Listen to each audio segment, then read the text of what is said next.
ମୁଁ Prabodh Kumar Biswal ଏଏମ୍ଏସ୍ news reporter. ଆମେ ଆଜି ଭେଟେଶ୍ୱର ଗ୍ରାମ ପଞ୍ଚାୟତ ଅନ୍ତର୍ଗତ ବୃନ୍ଦାବନପୁରରେ ପହଞ୍ଚିଛୁ। ଏଠି ଆମେ ଆଜି ଦେଖିଲୁ ଜଣେ ଚାଷୀଙ୍କର ଜୀବନ ଜୀବିକାର ପୁରା ବିଶେଷ ଭାବରେ କ୍ଷତି ହେଇଛି। ଯେଉଁ କ୍ଷତି ତାର ବର୍ଷ ଜଣେ ଚାଷୀ ବର୍ଷ ସାରା କ୍ଷେତରେ ଲହୁଲୁହାଣ ହୋଇ ଖଟି ଏବଂ ସାର ପିଡ଼ିଆ ଦେଇ ଯେଉଁ ଫସଲ ଉତ୍ପାଦନ କରିଥିଲା ତାର ପିଲା ପରିବାରକୁ ପୋଷଣ କରିବା ସହିତ ବର୍ଷକର ଗୁଜୁରାଣ ମେଣ୍ଟାଇବା ପାଇଁ ଆଜି ବର୍ଷକର ଗୁଜୁରାଣକୁ ହାତୀ ପଲ୍ହେ ହାତୀ ତାଙ୍କର ଜୀବନ ଜୀବିକାରେ ଏକ କୁଠାରଘାତ କରିଛନ୍ତି, ଯାହା ଜଣେ ଚାଷୀ ଜୀବନରେ ଏଟା ଗୋଟେ ସାଂଘାତିକ ବିପଦ କହିଲେ ବାଣପୁର ଅତ୍ୟୁକ୍ତି ବ୍ଲକ ହେବନି। ଅନ୍ତର୍ଗତ ବୃନ୍ଦାବନପୁର ଗ୍ରାମର କବିରାଜ ପାରି, କାଳୁ ପ୍ରଧାନ ଓ ଶ୍ରୀମତୀ ପ୍ରଧାନ ତାଳ ପୋରେଇ ଗ୍ରାମର ନିରୀହ ଆଦିବାସୀ ମହିଳାଙ୍କ ଜଙ୍ଗଲରୁ ତଳେ ହାତୀ ଗ୍ରାମରେ ପ୍ରବେଶ କରି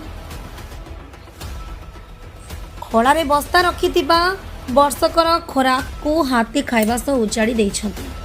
ଧାନ ମଣ୍ଡିରେ ଦେବା ଡେରି ହେବା ହେତୁ ପାଲ ଘୋଡ଼ାଇ ରଖିଥିଲେ, ତାହା ହାତୀ ପେଟରେ ଗଲା। କବିରାଜ ପାରିକଙ୍କ 23 ବସ୍ତା ଧାନ ଓ କାଳୁ ପ୍ରଧାନଙ୍କ 7 ବସ୍ତା ଧାନ ଓ ଶ୍ରୀମତୀ ପ୍ରଧାନଙ୍କ 30 ବସ୍ତା ଧାନ ହାତୀ ଖାଇବା ସହ ବୁଣା ବିଛା କରିଦେଇଛନ୍ତି। ଶ୍ରୀମତୀ ପ୍ରଧାନ ଦାମିଆ ବରପରା ଆଦିବାସୀ ପଞ୍ଚାୟତର ସେ ଏହି ବୃନ୍ଦାବନପୁର ଗାଁର ଚାଷୀଙ୍କ ଜମି ଭାଗ ଚାଷ କରୁଥିଲେ। ଏବେ ସେ କେମିତି ଜମି ମାଲିକଙ୍କୁ ଧାନ ଦେବେ ତାହା ଚିନ୍ତାର କାରଣ।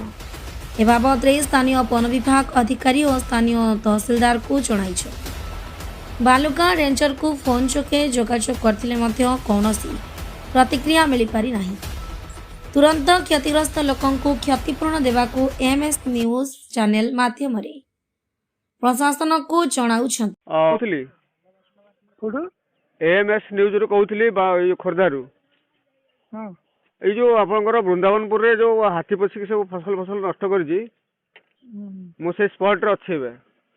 ଆପଣ ସବୁ ଦେଖିଲେ ଏବେ ଚାଷୀମାନେ ତ ନିରୀହ ଲୋକ, ମାନେ କିନ୍ତୁ ଗୋଟେ ତାଙ୍କର ଯେଉଁ କ୍ଷୟକ୍ଷତିଟା ପାଇପାରିବେ ଟିକେ ସେ ବ୍ୟବସ୍ଥା କଲେ ଭଲ ହେବ। ଆଜ୍ଞା, ହଉ ତାହେଲେ ଆମେ ଅବିକା ଯାଇଥିଲୁ ଘଣ୍ଟାଟେ ପୂର୍ବରୁ। ହଁ ହଁ, ଫଟୋଟା ଉଠେଇକି ଆମେ ଆପ୍ଲାଏ କରିବା, ଆପ୍ଲାଏ କଲେ ଆସିବ ତାଙ୍କ ଆକାଉଣ୍ଟକୁ ପଇସା ଆଉ। ଆପଣଙ୍କ ସେ ରେଞ୍ଜର ଏବେ ସେ ଯେଉଁ ମ୍ୟାଡ଼ାମ୍ ଅଛନ୍ତି ତ, ପରିଡ଼ା ମ୍ୟାଡ଼ାମ୍? ଆଜ୍ଞା, ହଁ ହଁ, ମୁଁ ତାଙ୍କ ସହିତ କଥା ହେଉଛି।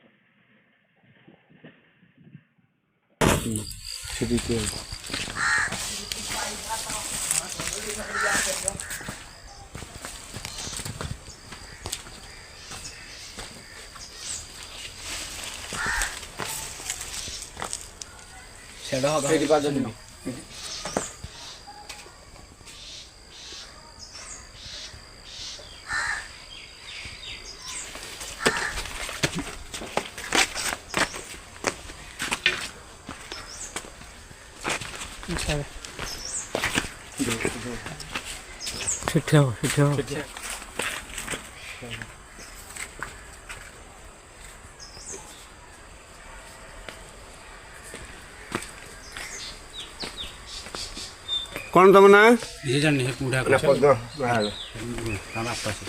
କ'ଣ ଆପଣଙ୍କ ନାଁ? ତମ ନାଁ କ'ଣ? ମୋ ନାଁ ପଦ୍ମନାରାୟଣ। ଆଉ କ'ଣ ତମ ବାଇରେ ଆଜି ହାତୀ ପଶିଥିଲେ? ହଁ ହଁ, ହେଠି ପା ଖୋଜ ପଡ଼ିଛି। ଆଉ ଏସବୁ ଘର ଦ୍ୱାର ଭାଙ୍ଗି ଦେଇଛନ୍ତି? ହଁ, ହେଠି ଭାଙ୍ଗିଛି। କେତେଟା ହାତୀ ଆସିଥିଲେ? ସିଏ ପଲଟି ଆସିଥିଲି ତୁ ଦେଖିଛନ୍ତି ହାତୀ? ହଁ, ହାତୀ ଦେଖିନି। କୁକୁର ପାଣି ଉଦ୍ୟ କଲେ ସିଏ ଆମେ ଆଉ ଭୟରେ ଘରେ ପଶିଗଲୁ। ସେଠି କଦଳୀ ଚୋର ଭିଡ଼ିଛନ୍ତି, ଭାଙ୍ଗି ନାହାନ୍ତି ଗଛଟା, ଏଇଟା ଭିଡ଼ିଥିଲେ ସେଠି। ଘର ତ ଭାଙ୍ଗିଛନ୍ତି, ଆଉ କ'ଣ କ'ଣ କ୍ଷତି କରିଛନ୍ତି? ନାଇଁ ନା, ଆଉ ଆମର କିଛି ଆଉ କ୍ଷତି କରିନାହାନ୍ତି। ସେ ବାଉଁଶ କୁମ ମୋଡ଼ିକି ଭାଙ୍ଗିଛି, ଘର ଭାଙ୍ଗିଛନ୍ତି। ଆଉ ଆମର ଧାନ ଫାନ ଖାନି, ଧାନ ଆମର ଘରେ ଶୋଇଛନ୍ତି। ହଁ ହଁ। ଆଜ୍ଞା, ମୁଁ କାଳୁ ପ୍ରଧାନ, ବୃନ୍ଦାବନପୁର ମୌଜାର। ମୋର ହାତୀ ପଲ ଆସିକି 7 ବସ୍ତା ନଷ୍ଟ କରିଦେଇଛନ୍ତି। ଆଉ ବନ ବିଭାଗକୁ ଜଣେଇଛି।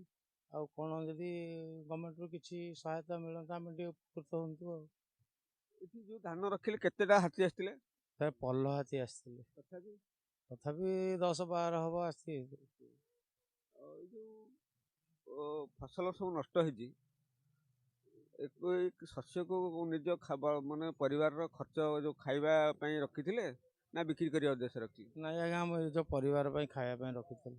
ବର୍ତ୍ତମାନ ହାତୀ ତ ଆପଣଙ୍କର 7 ବସ୍ତା ଧାନ ଖାଇଦେଲା, ଆପଣ ଆପଣଙ୍କ ପରିବାରକୁ କେମିତି ପ୍ରତିପୋଷଣ କରିବେ? ଆପଣଙ୍କର ସହାୟତା ହେଲେ ମୋ ପରିବାର ପ୍ରତିପୋଷଣ ହେଇପାରିବ। ଆଉ ଆଜ୍ଞା ମୁଁ ଆଉ କ'ଣ କରିବି? ଆମେ ଏ ଭାପୁର ଗ୍ରାମ ବୃନ୍ଦାବନପୁର ଗାଁର କାଳୁ ପ୍ରଧାନଙ୍କ ଠାରୁ ତାଙ୍କର ବୟାନ ଶୁଣୁଥିଲେ। ବାସ୍ତବରେ ଏମାନେ ଜଣେ ଜଣେ ଗରିବ ଲୋକ, ବିଲବାଡ଼ି ଚାଷ କରିକି ଏମାନେ ଚଳନ୍ତି। ବର୍ତ୍ତମାନ ତାଙ୍କ ପରିବାରର ଖୋରାକ ପାଇଁ ଯେଉଁ ଭାତ ଯେଉଁ ହାଣ୍ଡି ହାତୀ ତାର ନଷ୍ଟ କରିଦେଇଛି। ତେଣୁ ଆମେ ଆମ ଚ୍ୟାନେଲ ମାଧ୍ୟମରେ ପ୍ରଶାସନକୁ ତଥା ବନ ବିଭାଗ କର୍ମଚାରୀଙ୍କୁ ସଚେତନ କରାଉଛୁ ଯେ ଯଥାଶୀଘ୍ର ଏଇ ଚାଷୀମାନଙ୍କର କ୍ଷୟକ୍ଷତିକୁ ଆକଳନ କରି ସେମାନଙ୍କର କ୍ଷତି ଭରଣ କରାଇଲେ ଏ ଚାଷୀମାନେ ଏବଂ ତାଙ୍କ ପରିବାର ବର୍ଗ ନିଶ୍ଚିତ ଭାବେ ଉପକୃତ ହେବେ। ଆମର ପରିଚୟ ଶ୍ରୀମତୀ ପ୍ରଧାନ। ଶ୍ରୀମତୀ ପ୍ରଧାନ, ଆଜ୍ଞା କୋଉ ଗାଁ? ଆମର ତାଳପୁରୀ ଦାମିଆ ବରବରା।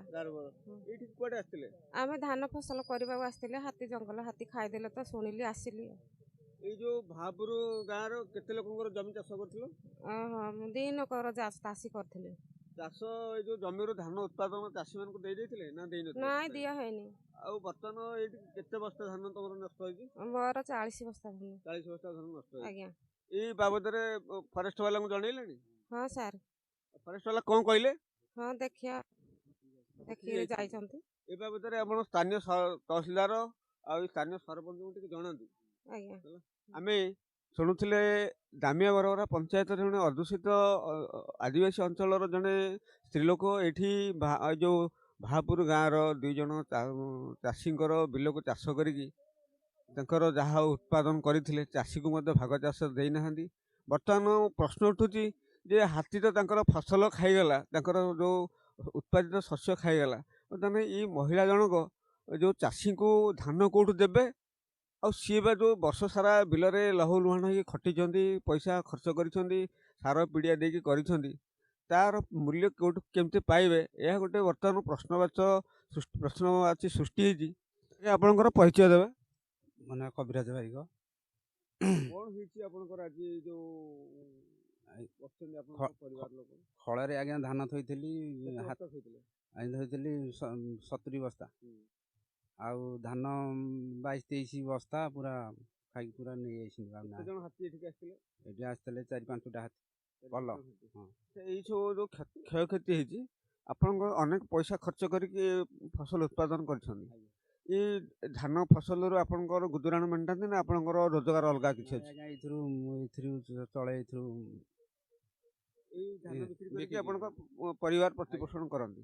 ଏବେ ଯେଉଁ କ୍ଷୟକ୍ଷତି ହେଇଛି ବାବଦରେ ଆପଣ ଆଙ୍କୁ ରେଞ୍ଜରଙ୍କୁ କହିଲେନି? ଆଜ୍ଞା ଫରେଷ୍ଟର ଆସିକି ଦେଖା ଚାହାଁ କରିକି ସବୁ ଯାଇଛନ୍ତି, ଫଟୋ ଉଠେଇକି।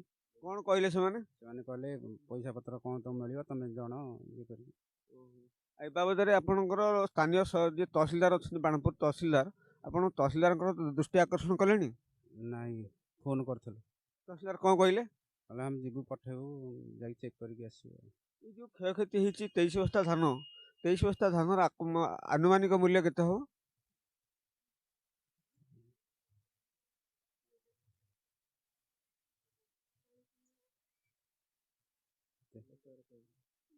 ପଚାଶ ହଜାର। ବର୍ତ୍ତମାନ ଯଦି ସରକାରଙ୍କ ପାଖରେ କ'ଣ ଦାବି ରହିବ? ତମର ଦାବି କ'ଣ ରହିବ? ଯେ ଆପଣଙ୍କର କ୍ଷୟକ୍ଷତି ଦିଆଯାଉ ବୋଲି ରହିବ? କ'ଣ ସାହାଯ୍ୟ କ'ଣ କରିବେ ଗରିବ ଲୋକ ଆଜ୍ଞା, କ'ଣ କରିବ? ଆଉ ଯାହା କ୍ଷତି କ'ଣ ହେଇଛି ଆପଣ ପାଇବେ, ସେଇଟା ଟିକେ ଆପଣ ଗରିବ ଲୋକ କ'ଣ କରିବା? ଏଇଥିରୁ ମୁଁ ଆଜ୍ଞା ଚଳେ, ଟିକେ ପିଲା କୁଟୁମ୍ବ ଧରିକି ଚଳେ, ଆଉ କ'ଣ କରିବି? ଆମେ ଶୁଣୁଥିଲେ ଜଣେ ଚାଷୀଙ୍କର କ୍ଷୟକ୍ଷତି ହେଇଥିବା ବିବରଣୀ ଶୁଣୁଥିଲେ। ବାସ୍ତବରେ ଯେଉଁ ବନ୍ୟପ୍ରାଣୀ ଯୋଗୁଁ ଅନେକ ଲୋକଙ୍କର ଧାନ କ୍ଷେତରେ ବି କ୍ଷତି ସେମାନେ ହାତୀ କରନ୍ତି। ଏବଂ ବର୍ତ୍ତମାନ ଦେଖାଯାଉଛି ଚାଷୀ ମଧ୍ୟ ହାତୀ ମଧ୍ୟ ଗାଁ ଭିତରେ ପ୍ରବେଶ କରିକି ଲୋକମାନଙ୍କର ଘରଦ୍ୱାର ଭାଙ୍ଗିବାଠୁ ଆରମ୍ଭ କରିକି ଫସଲ ନଷ୍ଟ କରିବା ଏସବୁ ଯେଉଁ ହେଉଛି। ତେଣୁ ଆକୁ ଏ ଯେଉଁ ବନ ବିଭାଗ କର୍ମଚାରୀମାନେ ଗୁରୁତ୍ୱର ସହିତ ଧ୍ୟାନ ଦେବା ଦରକାର। ଗୋଟେ ନିରୀହ ଚାଷୀମାନଙ୍କର ଯେଉଁ କ୍ଷୟକ୍ଷତି ହେଉଛି, ଏ କ୍ଷୟକ୍ଷତିର ମୂଲ୍ୟ ତାକୁ ଠିକ୍ ଭାବେ ଆକଳନ କରିକି ତା'ର ପ୍ରାପ୍ୟତା ଫେରାଇବା ନିହାତି ଦରକାର। ଆମେ ଆମର AMS ଚ୍ୟାନେଲ ମାଧ୍ୟମରେ ଆମେ ସରକାରଙ୍କର ତଥା ଏ ଜଙ୍ଗଲ ବିଭାଗର ଅଧିକାରୀମାନଙ୍କ ଦୃଷ୍ଟି ଆକର୍ଷଣ କରିବାକୁ ଚାହୁଁଛୁ ଯେ ଯେଉଁମାନଙ୍କର ବାସ୍ତବରେ କ୍ଷୟକ୍ଷତି ହେଉଛି ସେମାନଙ୍କର କ୍ଷୟକ୍ଷତିର ଭରଣା ଯଦି ସରକାର କରିପାରନ୍ତେ ତାହେଲେ ଚାଷୀ ତାର ଯେଉଁ କ୍ଷୟକ୍ଷତି ଜନିତ କ୍ଷୟକ୍ଷତି ପାଇଲେ ତାର ପରିବାରକୁ ପ୍ରତିପୋଷଣ କରିପାରନ୍ତା। MS news Banapur.